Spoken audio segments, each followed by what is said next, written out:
Fulton County DA Fani Willis today answered accusations of misconduct that have been coming from one of Donald Trump's co-defendants in the Georgia election conspiracy case. Now, the attacks against DA Willis center around this man, Nathan Wade, one of three special prosecutors that DA Willis brought on board to oversee this case. Last month, Trump's co-defendant and former campaign operative, Mike Roman, alleged that DA Willis and Nathan Wade were carrying on a secret relationship.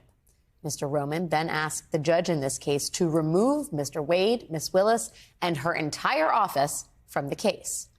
Mr. Roman contends that Nathan Wade wasn't qualified for the job on DA Willis's team, but Ms. Willis hired him anyway, ensuring that he would receive a generous salary and financial benefits thanks to their alleged relationship. Now, today, in a 176-page court filing, Fani Willis has offered a detailed response to those allegations. First, she confirms that, yes, she and Nathan Wade had a, quote, personal relationship in addition to their, quote, professional association and friendship. But Ms. Willis says the relationship began after she hired Mr. Wade to join her team. Mike Roman claims that Mr. Wade was using the money paid by Mrs. Willis's office to finance vacations he and the DA took together, but Ms. Willis disputes this. Financial responsibility for personal travel taken is divided roughly evenly between the two, and all expenses were paid for with individual personal funds. In other words, they were going Dutch.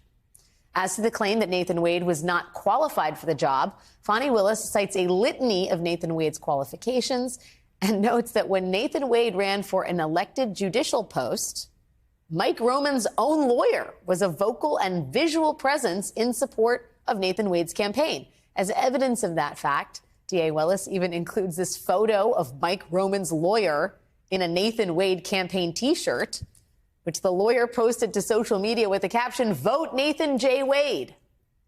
And DA Willis argues that her relationship with Mr. Wade is not automatically disqualifying.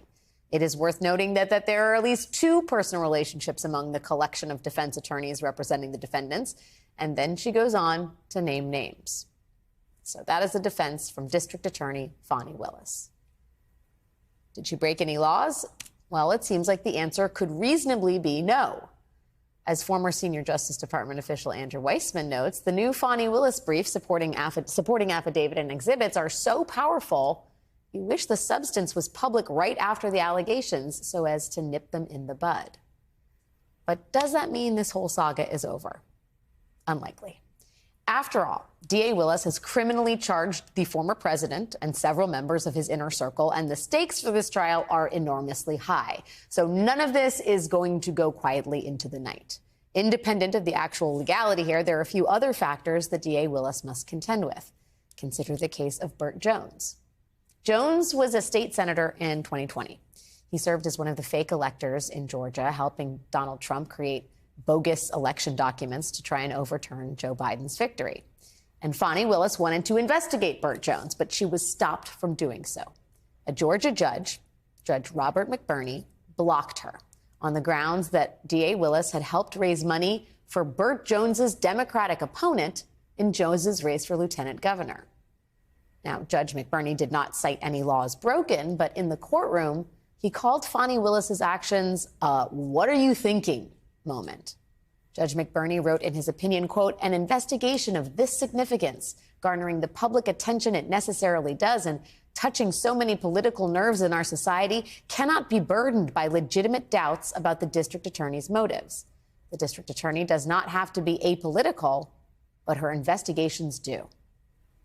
Now, it's possible that the judge in the current criminal case, Judge Scott McAfee, could make a similar determination here with regards to Ms. Willis prosecuting the election conspiracy case, or not. But then there is Georgia's Republican-controlled legislature.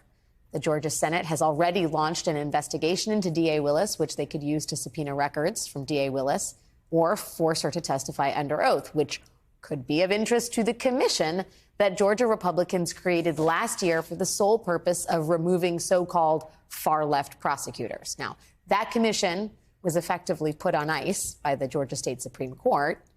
But as of now, Georgia Republicans are trying to revive it, and they are using Fani Willis as an example of why that commission is needed.